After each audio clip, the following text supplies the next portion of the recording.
Hi, welcome back to Books and Bullshit. Just as a reminder, this podcast does contain spoilers. That was my bad. Bad podcast.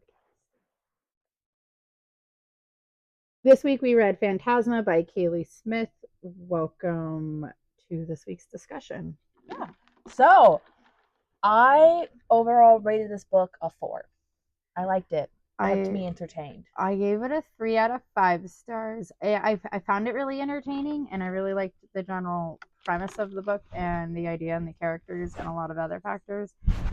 Just the ending really got to me, and I really just thought that there could have been more horror and gore with each level, to be honest. That's fair. I rated it like a 3.5 out of spiciness, because I feel like half the book there wasn't really any spice.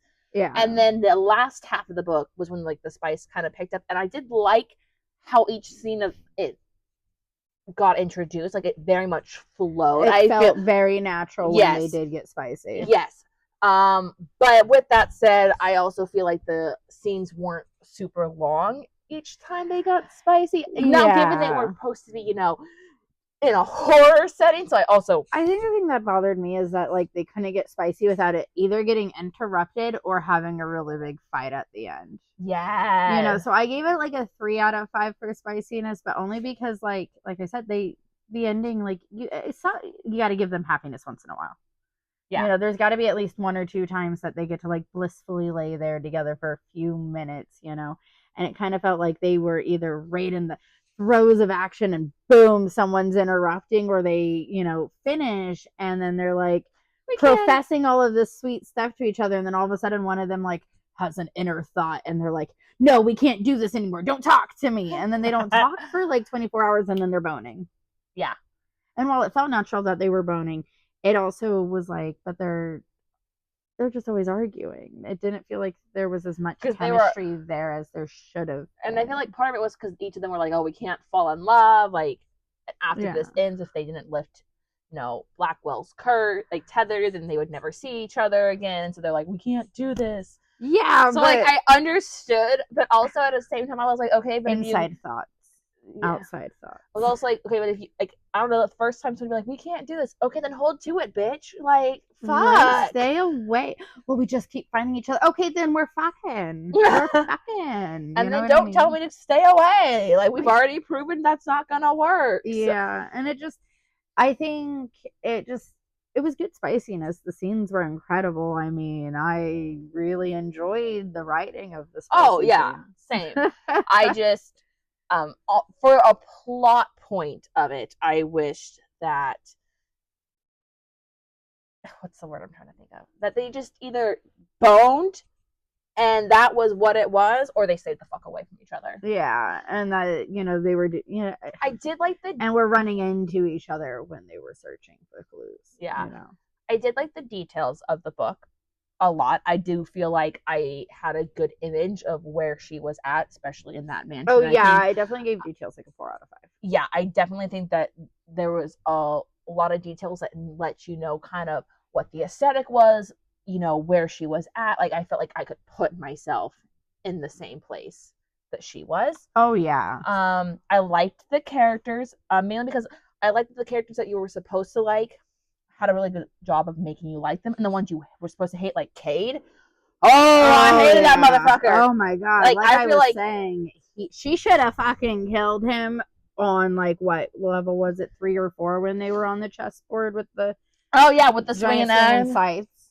Oh yeah, yeah. I think that was 4 because what wasn't the 5 the truth with the blood. So I just think she should have killed Cade then. Yeah. You know what I mean? She knew about her powers at that point. She knew she could turn herself invisible. Invisible, and see through things could go through her, and I would have been using that to my advantage way more than she did. I feel like she because she did use it to kill that one contestant that was trying to kill her. I was take it a step further and just kill Cade. Right, I'm just saying, maybe I would be a very good villain, but I would have been murder. You can go through walls, and these people are living in some of their worst nightmares, not even on the levels. Go kill people. There's no fucking rules. I'd be turning invisible, popping up right as my hands are around your throat. You know what I mean? Not even that. I'm gonna wait till you're like literally about to pass out, so you have no chance of retaliation because your limbs are already weak. Pop it up, and you're gonna know it was me right as you fade to black. Exactly. You know what I'm saying? Like, you're in a devil's playground. You're in the demon's playground. The way the demons would think that I was one of them. She was already being accused of being one of them. That's what kind of made me the most frustrated. Like, you're being accused of being one of them already. The way I would be throwing all morale out the window. Like, I have no morality now. I think it's because we don't have a soft heart. We would be going into that game already pretty heartless unless one of us was like, oh yeah, well, I mean, I could definitely fuck someone and have no feelings. Yeah. Like, I don't care how mind blowing it is. I've had plenty of mind blowing orgasms. There are other things that are required for me to like a person. And they, like, whenever they're having a conversation, she's like, you're so egotistical. I don't like you. But the way you make me come, that could make a bitch fall in love. Also, part of me was just like, I totally get why she wanted to be there to find her sister, and I do get why she didn't give up at the end.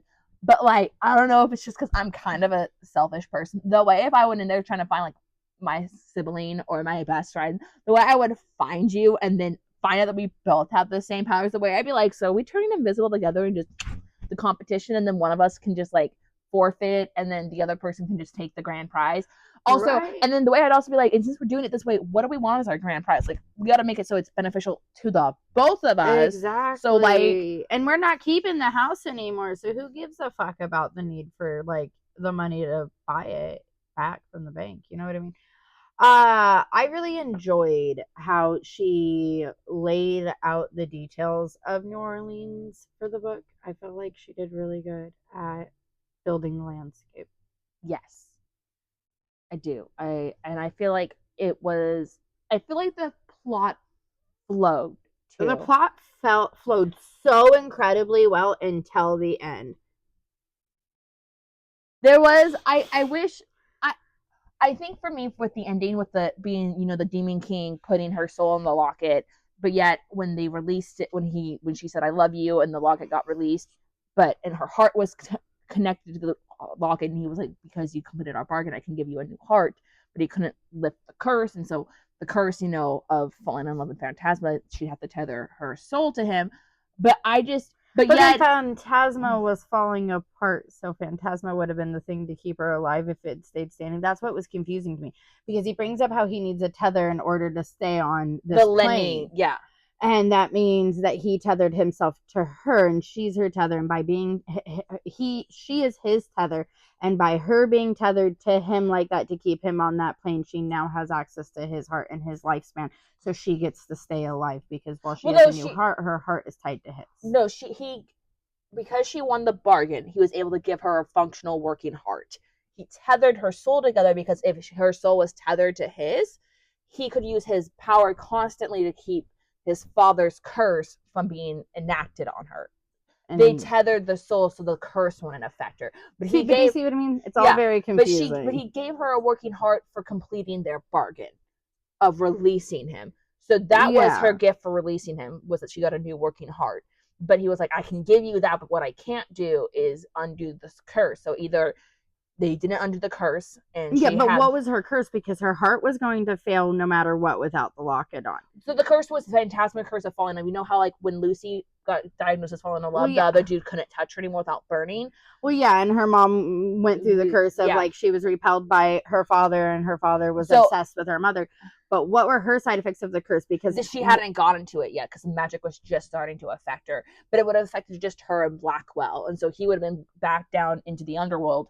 And it makes it so you guys can, like, pretty much, like, never be together again. So she would have a new working heart, but she would never be able to be with Blackwell again. But she would have died. No, because she had a new working heart. She just would have had the curse. But without, like... So what I'm saying, though, is when she took the locket off, right before the curse was broken, and when she took it off earlier, she was dying because she wasn't wearing the locket. Yeah, because the locket had her heart. So taking off the locket, she gave her heart to Blackwell, and he gets his powers and all that, right? So that's why she's dying because she gave him his heart, not because of the curse. Yes, which is why he was like, so because what were the consequences of the curse? Because he gave her his heart. So she would have, a heart and lifespan. He gave her a new heart, not his heart. Well, yeah, he gave her a new heart, right? Because without the locket that released him from his curse, she was going to die. But what were the consequences of her curse? Because Phantasma was falling apart; it was obliterated. The effects would only affect her, not him. Because the curse was still because she had said "I love you" before. Technically, I think it was falling apart. So the king's magic was still affecting her. But I think because she agreed to tether her soul to Blackwell, we were never actually told the curse, how it would have affected her. I don't like that. That don't sit with me. So that doesn't make sense. You need so what? She just has no consequences of the curse. His daddy killed his lover for no reason. Locked him up for 5 centuries just so love could be the thing that bailed him out. I'm sorry, you can't love anyone, but the only thing that's going to set you free is someone loves you. But I think you're so despicable that no one is ever going to love you. And I'm going to give that locket to a bunch of witches who fucking hate demons, necromancers. I'm sorry. Hate devils. Devils, demons. And I think the only reason why she fell because she thought he was a phantom. Yeah, and it just feels like their whole love story was choreographed by the Demon King. And because it was choreographed by the Demon King, do they truly love each other? Or do they think they love each other because the Demon King, the king of the devils, the king of the demons, orchestrated it? Because he literally, kills his lover, takes the soul or whatever, puts it in the locket, gives it to Hestia Grimm. It gets passed down for generations upon generations. You can never take it off, but follow your heart. So they're following this fucking locket for basically 5 centuries. She's wearing it. She then goes to Phantasma. She's blindly following this locket as it heats up. She gives it up in everything. You know what I mean? And falls in love. And that's the heart and the key. And I totally get all of that. But the Demon King, the king of the devils himself, still orchestrated that love story. Yeah. With the only thing he's saying is, well, she either needs to choose. If she chooses to love him despite the horrors that Phantasma can bestow upon her, she can have him. He'll be free. The get out jail free card. But if she doesn't, he's trapped there forever, basically. Well, I'm wondering if he thought that he wouldn't bind their souls, then she would still be affected by the curse. Anyway, their love story was orchestrated by the Demon King. I feel like he thought that when she said "I love you," he, whatever, she was still gonna die because her heart would be gone, and so then Blackwell gave her a new heart, and that fixed up. And I think he thought that maybe she'd still be affected by the curse because the curse makes it so you can't technically be with the person you just said "I love you" to. So they still would have been tortured for eternity with each other, knowing that. She died and he went back to the underworld. Yeah. Yeah, okay. I guess I get it. Maybe. And then I guess maybe Blackwell. I still don't like it. Blackwell fell the loop of, since they had a bargain, he was able to give her the heart. And then because he had his full powers back, he was able to say, if you tie your soul to my soul, I can use my powers to keep the curse at bay. It's still very loophole-ish, and I don't like it because there's just too many instances where the Demon King at this point should have been a forerunner because he would have felt Phantasma crumbling. Yeah. You can't tell me that even though he forgot Blackwell's, true name, that he wouldn't have hunted him down. I wish that it had gone more in depth on how the locket, maybe not. Like I said, it was rushed. I'm not saying that Blackwell and Ophelia needed to know what the locket, how it pertained, but during that one scene where he was already banished and the king was talking about it, I wish that she had fleshed out behind the scenes feel, so we knew as readers how her soul was going to be in the locket, but also Blackwell's powers were in the locket. Yeah, I just wish that all of that, so that we had an idea about how everything was going to then be able to play out the way it did with Ophelia. Yeah. I feel like that would have helped because now I'm in this corner of being okay, well, it could have been done this way. That would explain. But I wish that it was just felt rushed. Like I said, for me, the ending felt really rushed and loophole-ish and just kind of missing in plot, which is what ultimately made me feel like I couldn't, give it a full 5-star rating and kind of took away from it because for me, it felt like you could have had them wrap up and released from Phantasma and still had some of that there, and you have all of this ending that feels very open and loopholed through and consequence free when it shouldn't be, that it feels like book 2 should have been a continuation of the story. You know, Blackwell's father, you know, the king of the demons, is fucking hunting him down, you know, and they're trying to figure out how all of those events, and they're putting together that more of that key point we got, but also how exactly Blackwell's powers and the woman he loved before, soul, you know, Ophelia's soul, and you know, were in the locket, why they were in the locket, and more of that learning some of that backstory of how Hestia Grimm, who probably had a lot of information, ended up passing down only the important parts of information. It just felt like there was more story there that could have been given. There's also been 5 centuries, so like it could, you know, as things do pass down from generation, some stuff does get lost. See, but people think 5 generations is a lot, and that is not necessarily 5 generations. It was 5 centuries. I thought it said 5 generations. 5 centuries. It said 5 centuries. It had been 5 centuries, so 5,000 years.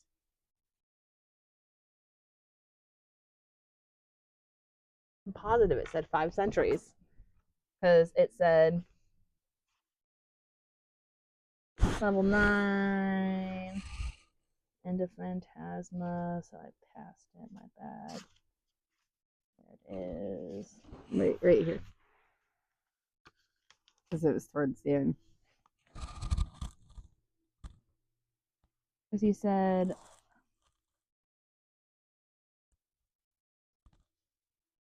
because he wanted him to be able to forget her.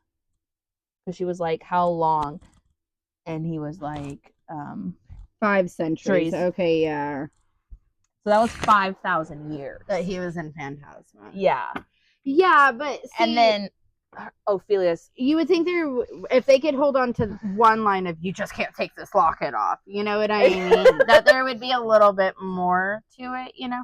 I also, because again, like you just said, there's 5,000 years of between those events and these events, and with that much time between the events and all of that there, and truly giving him time to like forget all of those things, it just, again, like I said, feels like there's a second part of it. Book. Part of me feels like the reason why Ophelia maybe didn't know was because her mom didn't know she was gonna die that soon, because she didn't know her, you know, like she wasn't expecting to, like maybe she thought she had more time to tell Ophelia. Gabriel's still going to Phantasma over and over and over again. Yeah, like maybe she thought she had more time to tell her about all the locket information. Because she died, and the only thing that Ophelia really knew was that she needed to put the locket on and never take it off. So maybe her mom just didn't pass on all the information yet. I feel like her mom, though, didn't have all of the information either. Because if she had more information, she probably wouldn't have gone into Phantasma. Probably. Because she literally went into that building holding the key. Yeah. Or the heart, depending what the locket's supposed to be. Yeah. I'm still a little bit torn on that. Was Ophelia the heart? Like she gave her heart to Blackwell? I think and that's like, when I give you the key, it's also giving you my heart, you know, and that's why I'm dying? Or was the heart that, and her giving her heart was the key? I think her giving him the lock, which had her heart, was the heart, and then the key was her saying, I love you. Because it also did, even though she gave him the locket, it didn't release him until she fully got out the words, I love you. Yeah. Because he tried to stop her once and she just said, I love, and like he like interrupted her and he wasn't releasing. So I think the key was her saying, I love you. And the heart part was the locket, which contained her heart. 100 pages of the book at like 11 p.m. at night, because I just wanted to get it over with. I'm reading a couple other books that I'm excited about. So maybe I just wasn't reading it as clear, because when you explained it, it makes a little bit more sense, but I still don't like it a ton, because like I said, it just, maybe I liked it so much that maybe what's holding me up is I liked it so much that I want a second book with these characters specifically, and I'm disappointed that the second book is about her sister, which I'm going to read.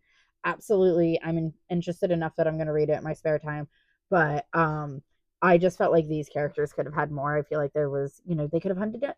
What if he killed his dad and became king of the devils? That'd be sexy.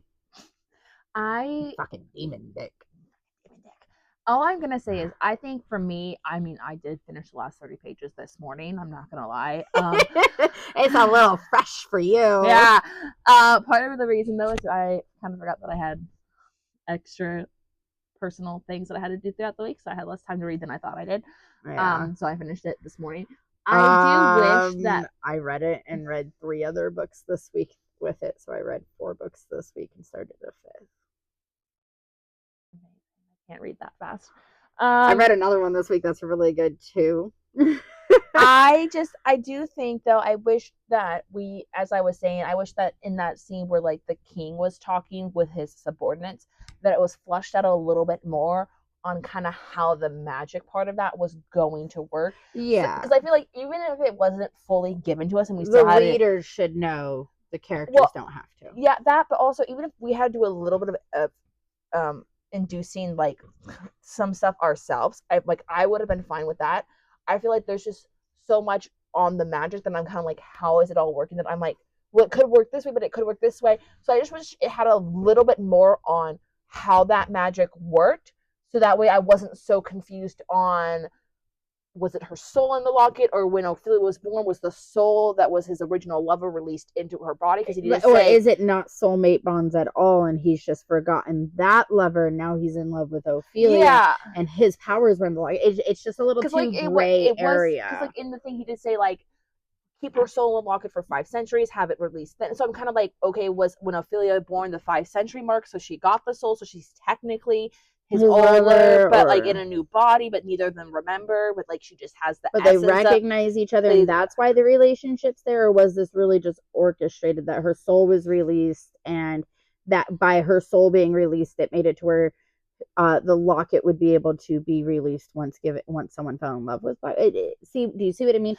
Yeah. It's just a little too gray area that you could jump to so many conclusions that do make sense, but there's not enough space to actually know fully what's going on. And like you said, if the king had just given us a little bit more information, we as the readers would have had it, and the characters didn't necessarily. And I feel like it didn't even need to be like a whole nother chapter. It could have just been an extra 2 just to a page 3 or 2 pages. Yeah, max 3. Max 3. So I feel like that was my issue.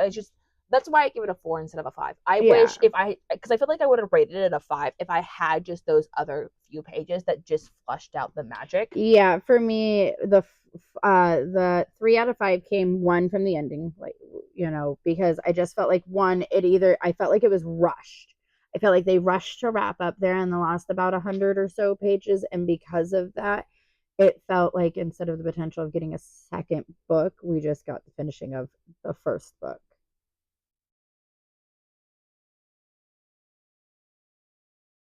And at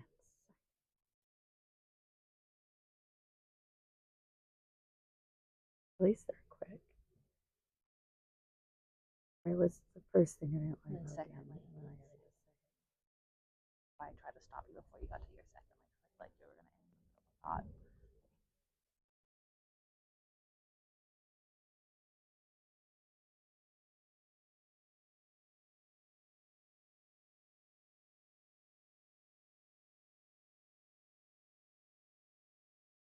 I wonder how much it would cost a month to like rent some commercial space.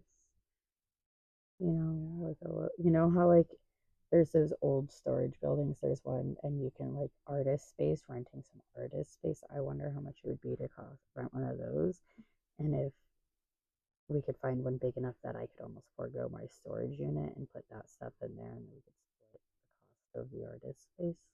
Look, we'll do that today too. As we edit. It might be a good idea. I've never been here for an hour plus before, so I like seeing anyone here. So or if I do see other people here, they always go to the other side. The side of it looks like somebody was just like. Oh.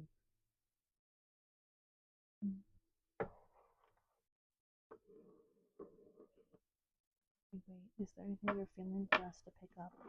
Like, eat?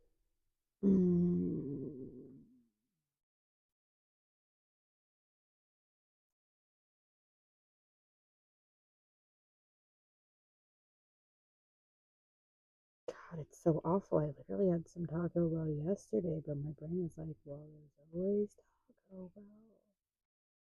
There's also Burger Bell. We haven't had that before. Oh,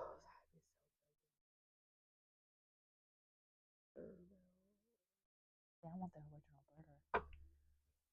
I don't really like cheeseburgers too much. I don't think I need fries because we're gonna have fries with dinner.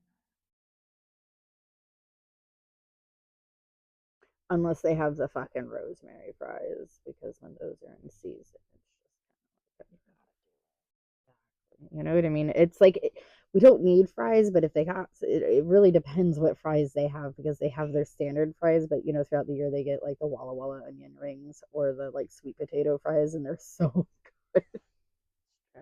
I made when they did the fried asparagus fries. I made Scott stop. I didn't even care. They were so good. I didn't like those. I love asparagus.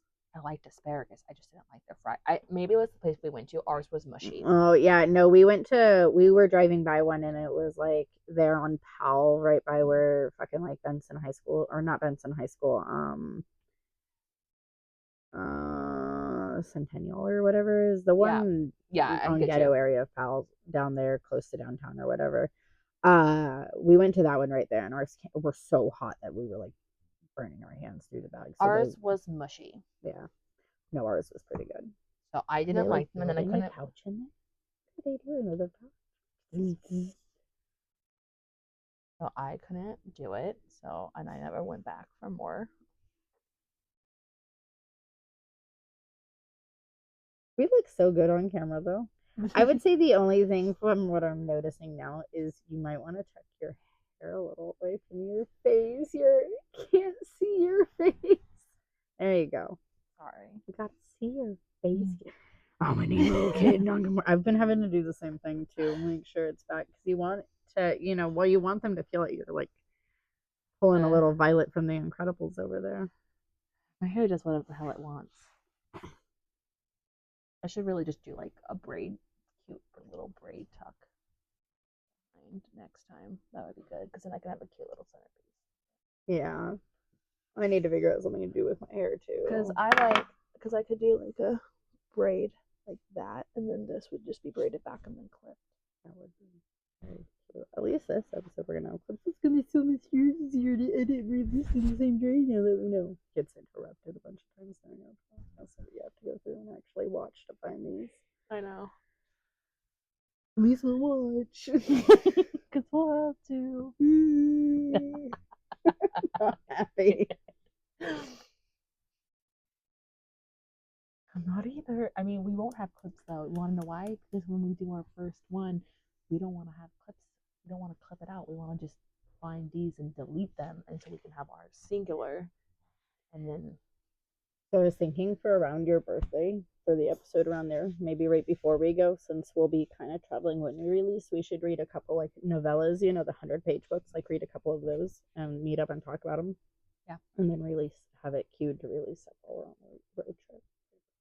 You know what else we could do for our TikTok as we do stuff? We could like purposely try and find some like cute little spots throughout our road trip that we sit and like do like an hour read together and like post like especially down by like the Grand Canyon. Yeah. And stuff. Like Zion and Yellowstone. Listen, I think we might have to move Yellowstone out of our trip and pick something else. Scott is really, really sad that we're doing it without him, and I think he would be like heartbroken if I really went. Why won't he? I don't know if we'll have the budget to go because I'm gonna have to dedicate a lot of our spare money for me to have spending money on the trip. So I don't know our finances, and he decided he's officially, instead of focusing on going to school, he's gonna focus on growing his landscaping business since we got the pressure washer, and I would like to give him the space to do that without feeling like I'm pressuring him to earn a bunch of money to take time off, especially since the summer will be prime landscaping time, and realistically it's a job he can bring the kids with. So okay, we'll pick something else. Well, we will all have to do a trip to Yellowstone together. Yeah, so I was thinking maybe the following summer we could plan a road trip where we go out to Yellowstone all together, and we could like maybe camp out that way because Yellowstone has a lot to do in it as well. So we could pick several attractions to do within Yellowstone, and we could go camping. We could literally dedicate a whole week to Yellowstone, and we could just go camping with the babies in Zion. We could always end at Zion and just spend a couple more days in the redwoods. And I was also thinking, there's other stuff down in that area. If we're going down there, I mean, There's Four Corners to go see. Yeah, we can do the Four Corners I mean, there's so much to explore down in that section region. of the U.S. that we could pick more stuff to do and actually like break it up a bit more. It's like because it only takes 15 hours to get home from Zion. Yeah. Which we can knock out in a day too. You And know what I think- mean? And I think we should definitely, so if we're gonna do it, I think we should do like a reading place in the Redwoods, definitely at the Grand Canyon and at Zion. We can maybe do one at like in the Californian coast, like at the beach down there. We could pick a nice beach spot and do a beach read. Yeah. And my friend in LA says we can stay at her house for a couple of days. So we have a free stay when we're down in Southern California, so we can always make that a base for a couple of days and have some stuff even further out we can do. Yeah. I was thinking if we want, we could try to save up the additional money and have it be the one big fun thing we do, and we could pay to go to Universal for a day, just you and me, so we can do the Harry Potter shit together and all of that, because I thought we would. Universal's for grown-ups, so I thought we would enjoy maybe getting to go do that, because even if we're not ride-based, I think getting to enjoy some of the interactive exhibits.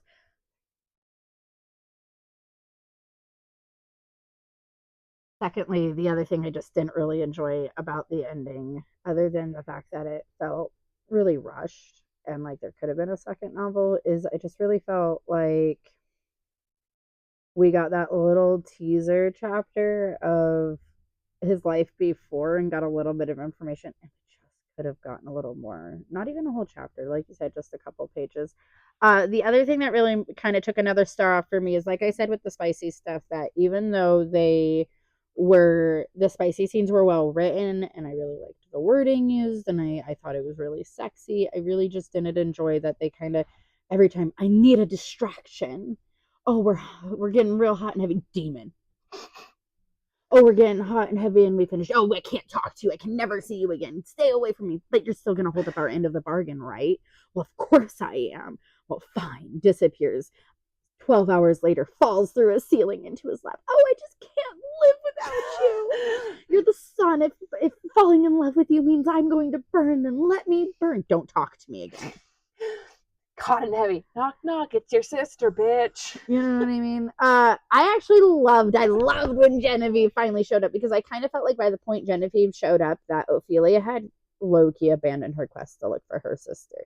Right. It was being a thing that was kind of constantly mentioned, but she just kind of forgot about it. And then she showed up, and I get she had feelings for Blackwell and all of that, but bitch, if you were really trying to deny you loved that man and you were really trying to like not suffer the consequences of the curse, you and your sister would have forfeited right then and said the money didn't fucking matter, but your lives did.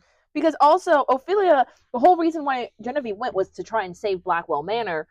I mean, not Blackwell, Grand Manor. Yeah. For her sister. But her sister at that point no longer wanted to do that legacy. She wanted to do her own legacy. Exactly. So they could have just said, fuck this manor. Let's get out of here and let's go travel the world together. I get that isn't plot drive, and it just, the love story was supposed to be it, but it just felt like to me that if when you count in Ophelia's compulsive thoughts and her OCD and the mental health she was having and the fact that her sister had been such an obsessive thought for her to that point, I almost feel like had she really been trying to deny her feelings for Blackwell, she would have left, and then we would have had, like I said, great, they were building it up for a second, but she leaves and gets her sister out of there, but realizes that she does love Blackwell. She can't live without him. She's going to go back, and she goes back, and Blackwell's forgotten her again because of the gaps in his memory.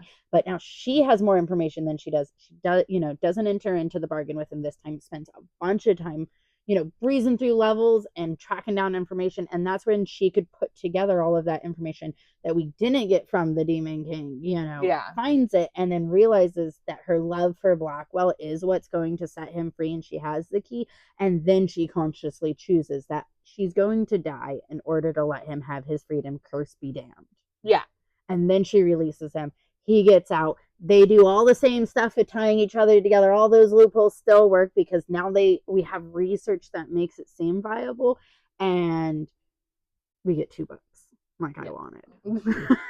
I also just, I don't know, like for me, I feel like too, like with her compulsion, but I feel like I do get why up until she finished level 7, she kind of had put it on the back burner because she couldn't explore. But I feel like when But you can walk through walls. Yes, but I mean, like, in the sense of she could only explore their plane. Yeah, also, and she had explored their plane. But I feel like the end of level 7, I would have been like, I don't want to fuck you right now. I'm gonna go find my fucking sister. Okay, see, but that's the thing that confuses me. Is so like we discover in the book, she's like, oh, when she is able to explore, she notices all the other wings where they were kept are basically the same, and clearly, obviously, on different the exact same but different planes, and that they've all been kind of held in the same spot, and that had she explored the house, she could have do this.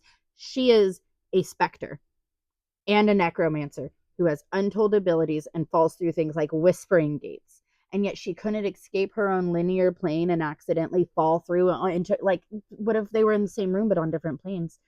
She literally leaves out a door and enters another plane. There's nothing that was stopping her from finding her sister. The thing that was supposed to stop them from being able to explore was the fact that they were bound by the fact that none of them could travel through planes. Ophelia could. Genevieve could, because they get that from their specter side, which means at any point in time they could have just ghosted themselves into the same plane or even met in the fucking whispering gate. Right? You know what I mean? And that's something that kind of bothered me. She abandoned the thought of, like, it being such a need to get her sister in lieu of helping Blackwell. And in her mind, she was like, well, if I help Blackwell, I get to the level where I can find my sister. But the second she realized she could break through a linear plane through the whispering gate and those things were explained to her, it should have been in her mind that she could have busted through any of those levels. And the only thing that went through her mind is, I guess I could have probably written a message somewhere and Genevieve would have seen it. No one said she was smart. You know, not, oh, I probably could have busted through this linear plane, found my sister, and gotten the fuck out of here. Peace out, motherfucker. I'm out. I'm gone. I'm going home. Something I really loved about the book, something that really, from the very beginning, impressed me all the way through the very end, was how the writer wrote about OCD. And I do get it's because the writer themselves had OCD, but you so rarely see trauma, OCD, mental health accurately portrayed that it actually made me really happy that not only were the tics something that were mentioned at the beginning, it wasn't left to you by the end of the book to, like, assume they were there. They were still there. The shadow voice was still present. It was a major thing up until the point where she faced her greatest fear of the shadow voice being real, and she went through all of that. Then you notice that she has significantly more control over it because she faced grown with her OCD.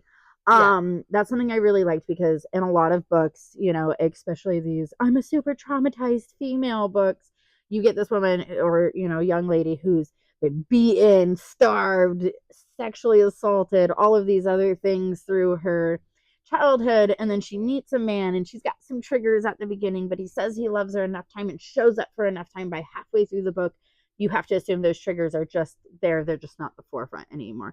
And with, like, true trauma, something like that really does continue to present itself throughout the whole relationship. In fact, sometimes the more safe you feel, the more likely it is you're going to have triggers from your trauma. So getting to see something so heavily weighing on someone get portrayed so well and accurately was really nice, especially because, you know, especially with, like, PTSD, everyone in our generation fucking has it. They have something, usually. You know what I mean? So it's just like, it would be nice if it was a little bit more accurate portrayed in other books, and I'm really happy in this one it was something that was really impressive to me. I feel like this author would write other mental health afflictions really well. I did like that. I did like how, also I liked how her tics stayed the same throughout, like the threes, like needing to tap 3 times, and that she needed the 3 in repetition, like do it 3 times, like tap 3 times, but do it also 3 times in a row, right? Like, it was like, I liked the repetition. I also really liked how you could see there was that outward struggle with that inner voice, you know, the pulling her hair, the screaming at it out loud, the way people would look at her and clock the things and how she noticed them. Like, I really liked that outside awareness paired with that internal struggle, and how hand in hand they went and how well written they were together. You know, it's almost forgivable that the smut was so fleeting at times, because it felt more like there was more of a story with Ophelia's personal struggle at times than anything else, and that was pretty cool. I do like too that like by the end of it, she was able to find out who she kind of was as a person slash what she kind of wanted to do, and that she was able to start undoing some of the trauma that her mom had put on her, all that pressure, all that feeling of having to live up to her family legacy, even if it's not what she wanted. Which I can't even imagine how much worse was for her with having that OCD. And I do like how, like, when she was falling through the whispering gate the second time, she was able to see her mom, and her mom was like, I'm sorry I put all this pressure on you. Like, I realized now that I'm dead, like, it was too much. And she was like, you don't have to follow this legacy if you don't want like to. if you want to, but you right, can. she was like, I did the legacy because I wanted to. Yeah, but you can be your own person. And I think that conversation really allowed her to start that growth and realizing that she doesn't have to be the person that she always thought she had to be because of the pressure her mom put on her. I think the book did really well at showing that even if you were in an extremely traumatic and stressful and trying situation in your life, you can still make progress with your mental health and find things that aid you to do better. And you see that in the constant reminders of, like, even when, she starts to develop that codependency of, like, well, Blackwell makes the voice shut up, but she realized it wasn't just Blackwell who made the voice shut up. It was, the encouragement that she was allowed to get help with her mental health. And that was okay. And that was what we ultimately saw. It wasn't, oh, Blackwell made her feel better. It's that Blackwell gave her an avenue to ask for help. I also think part of it was that her mom, we've grown up, like, as she said, she never really got told that I'm proud of you or that you're doing well. Oh, the praise kink in this book. Me too. But I feel like also having somebody who not only tells you, like, hey, you can get outside, but also encourages you and is like, you're doing great, makes you feel like, okay, even though I'm asking for help. He has real daddy energy. Yeah. But I feel like it allowed her to start getting the help that she...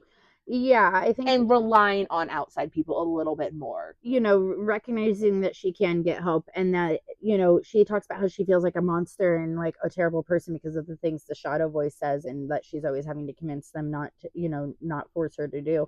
And, that conversation she had where he's basically like, the fact that you haven't done any of it, and the fact that you keep pushing yourself to be such a good person is what makes you a good person.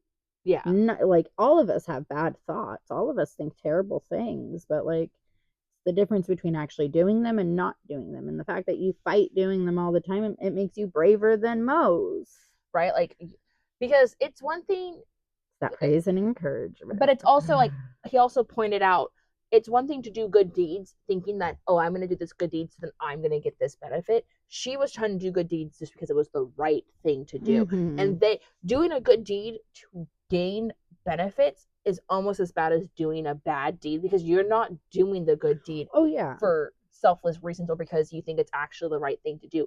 You're doing the good deed for your own, like, it's kind of like how I always say, don't help someone if the only thing you're looking for is them to basically kiss your ass for helping them.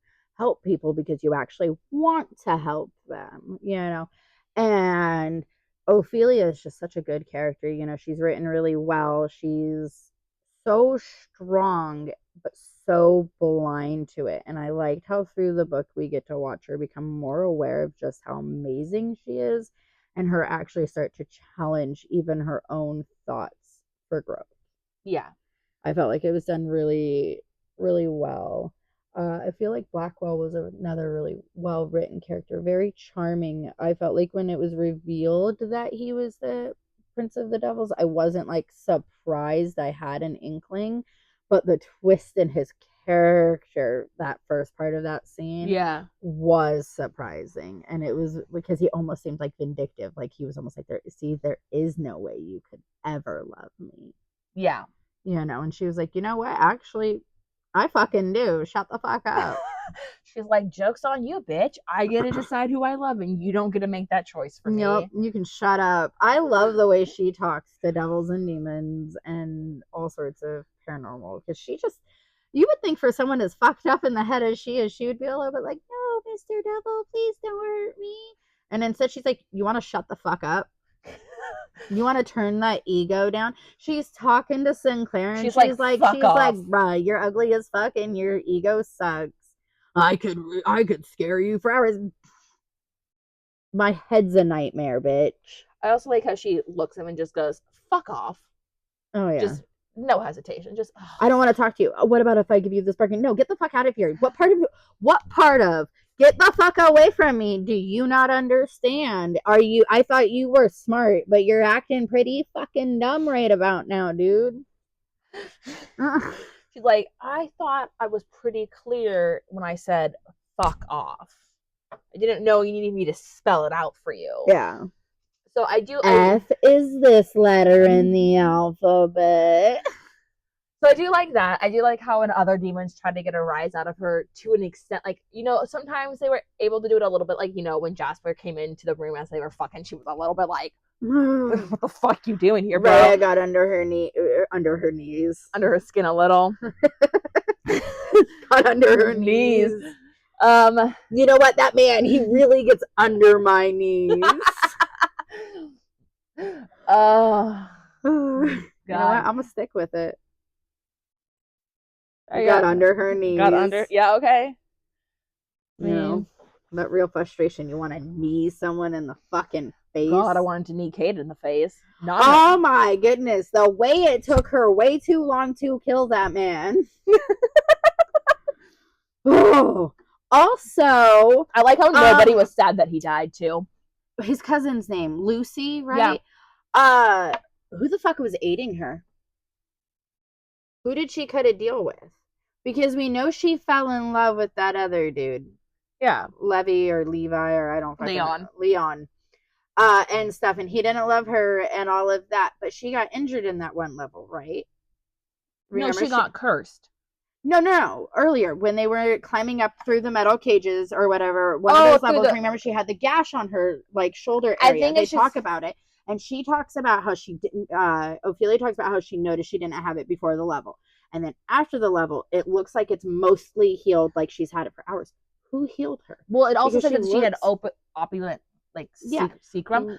But it also said in the book that Lucy herself was a paranormal. So I'm wondering if Lucy healed herself. Yeah, but what is she a paranormal of? Yeah. What does she excrete? And because we had the guide of paranormals and what they're like, low, you know, at the beginning of the book, and what their powers low key were and stuff, and what nobody was described as excreting healing fluids, right? So I'm wondering. I excrete healing fluids.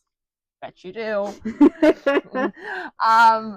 I do wish it was more flush out on what Lucy was too. Yeah, like what was she or what was helping her or what was the fluid? I just wish there was more there. I do think that, like, I don't know, I took that as she healed herself, kind of, because it was I think it was with the saws. I think she got she got cut by one of the saws. But yes, because, like, I don't know if she could have taken a bargain too. We don't know. Yeah, but that's the thing, is like we don't know, and it was kind of like, in the way Ophelia was talking to me, it almost came out as like, oh, she had someone helping her. But then at the same time, what if it was her? And that's just the thing, is it's a plot hole. It's a plot hole. But I think part of it was that she didn't discuss a lot of what the other, like, which other contestants took deals. Yeah, see, but you don't know that. You know what I mean? In general, obviously, probably multiple of them did, but like, what deal did Lucy struck, or was that an ability? And like I said, it's just more information that, had it been given, it would have just led to this. I just wish, you know, for as much as this was supposed to be kind of gory in a devil's house, I wish the level scenes were longer in a sense, because it felt like there were like 1 or 2 pages. Well, it felt like each level was only a single chapter, and it was still pertained as the level, but it was like the ending. It was like, because like it would be like night 9, level 9, right? Or like night 1. And then we'd go through some events with Ophelia, and then she'd get back. She'd have the back, like, you know, that she came back from that level, be with Blackwell for a little bit, and then from there it would go into the next night. But, you know. But I wish that the levels themselves were a little bit longer and a little bit more gory. Yeah, because it was almost like you would, night 9 Phantasma, she would wake up, go searching for a few hours or do this, go to dinner, go through the level. It's only a few pages long, and then all of a sudden she's out and distract me, Blackwell. Well, like, what are you going to be distracted from? Like, tell me more. Or like And that one where so it's like awful. the fiery pit and they're climbing up. Like, is your life worth weight in gold? Like, so because you could keep the gold bars, you'd have to propel yourself up higher. And the more weight you have, the stronger you have to be. I wish it talked more about her. You know, I know it said she heard the screams of people plunging as she climbed up. Like, but I want more detail than that. Her hands are splitting, but like, I just wish there was more detail. I wish it was a little bit more gorier. I wish it was like, as my hands are splitting, she's having a harder time gripping the wall because of the blood gushing down her. You know, like, I just wish it was more gory. Yeah, I wish that when someone like fell into the lava and they were like screaming like that the screams were amplified to sound like they were in your cage and you could literally hear the sounds of their flesh sizzling off of their bones. That, just like little things that could have made it more gory. It's like the chess scene with the swinging pendulums. Yeah. It just wasn't gory. That was strategy. Yeah. It wasn't gore.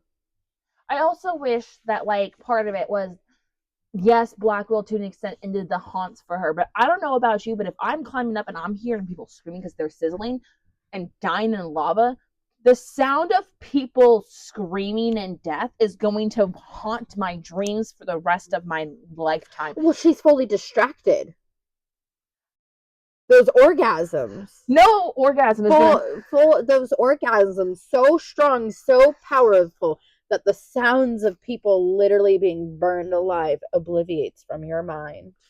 I just wish like that's the kind of sex she's getting apparently. I wish she woke up from nightmares more often throughout the book too. Yeah, I wish or like falling asleep in the tub and startling awake screaming and Blackwell popping in like, what's going on? I canceled your hunt, and she's just it's everywhere, and because she's flashing back to those scenes. Yeah. And it just almost felt like there was more horror in like the scene with Sinclair when he traps her in the ballroom. I was on the edge of my seat reading through, like, is she gonna get out? How is she gonna break out of this illusion? Yeah. Blackwell can't get into it. Like, is she gonna be forfeited? Like, you know what I mean? And that felt more like horror based than some of the like bloodiest scenes. Yeah, that's all. Like, I wish there was just more suspense in it. Yeah.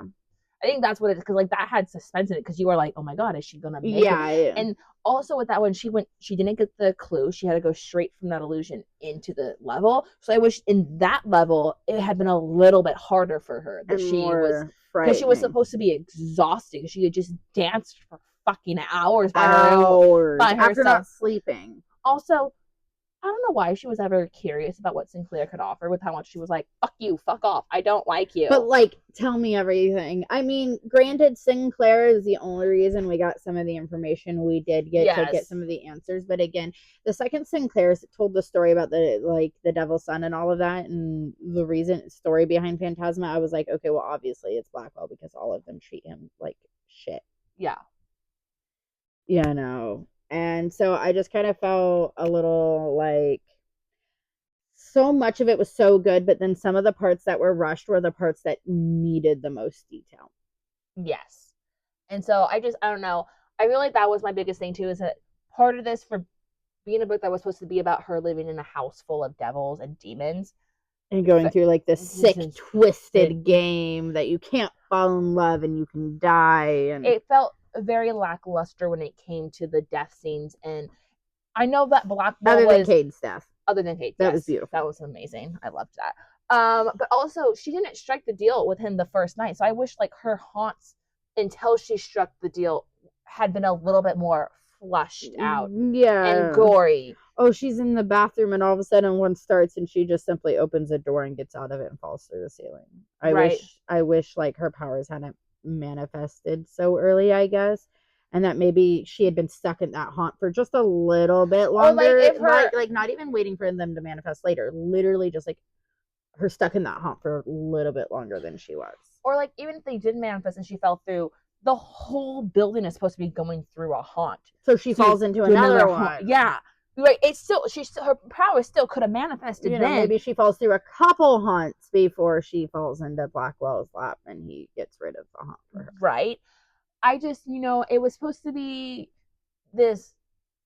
I did like it. I just feel like once the romance side of things came into play, the horror and suspense side took a backseat. And because I just really, even when she's walking through New Orleans, there was still that suspense, especially with the voice, like her shadow voice. Her shadow voice is talking to her, and the shadows and the streets are crawling, and she needs to get home before dark, or something terrible will happen. And she's running, and like that was suspense and horror. I just wish there was a little bit more thrill in it. Like that was my biggest thing too with it. I just, she's supposed to be in this really deadly game, and yes, she is talking about how players are dropping out and like left and right, but I just wish it was more flush. I wish the fear was more palpable on the page. Yes.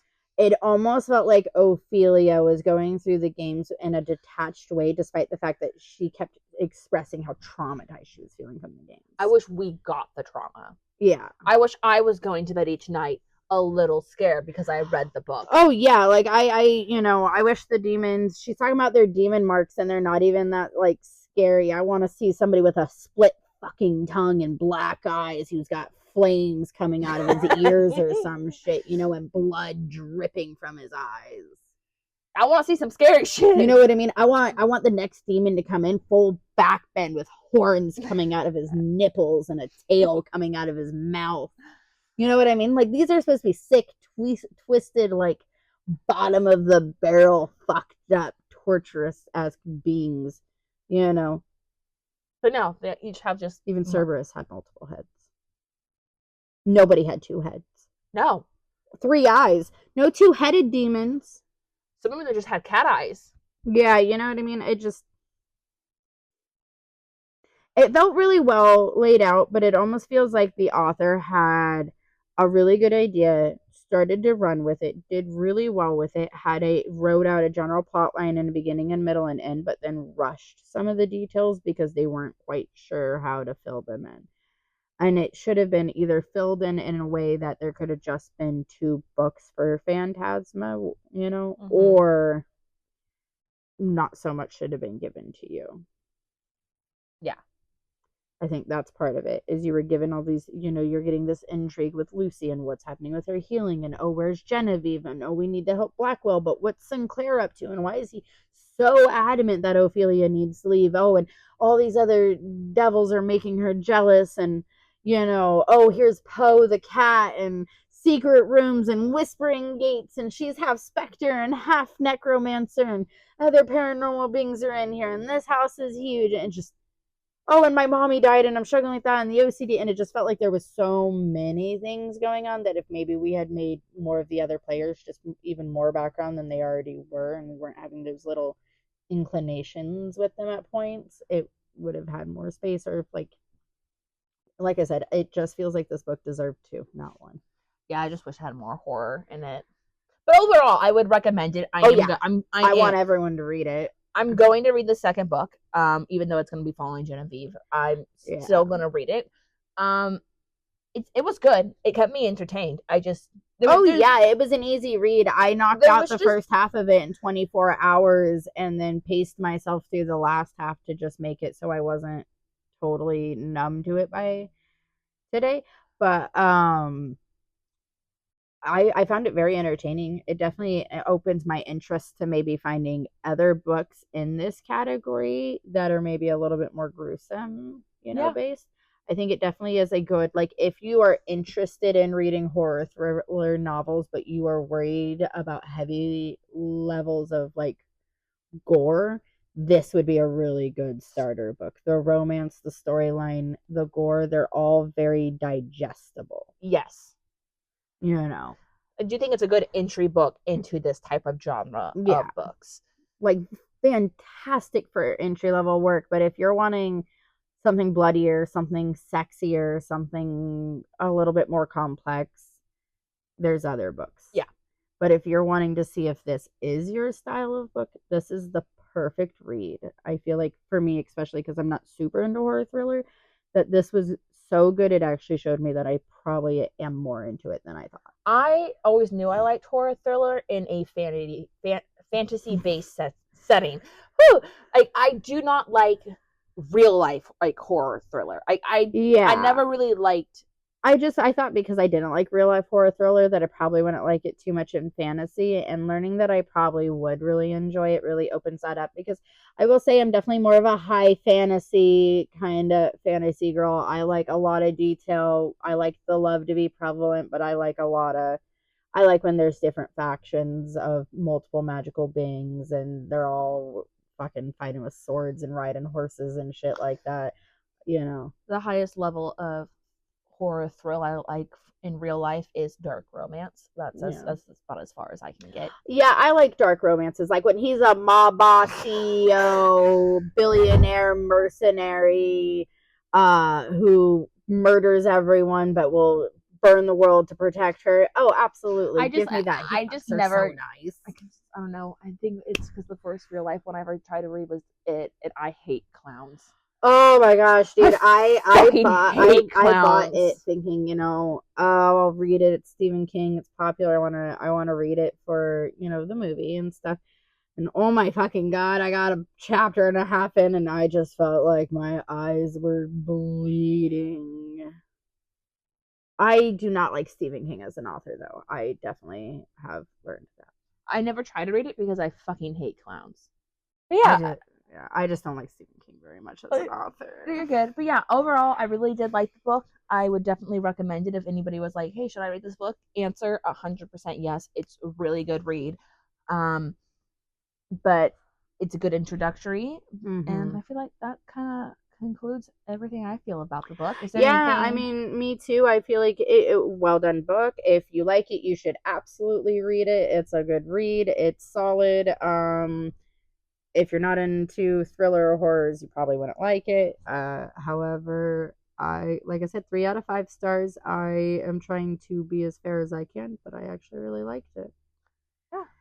Okay. All right. So join us next time in November for us when we read Heartless Hunter / Crimson Moth. Yes. Since it does have 2 names, depending on if you bought it before they changed the name. So check your shelves or your local bookstore, and at the end of the day, Amazon does hold it.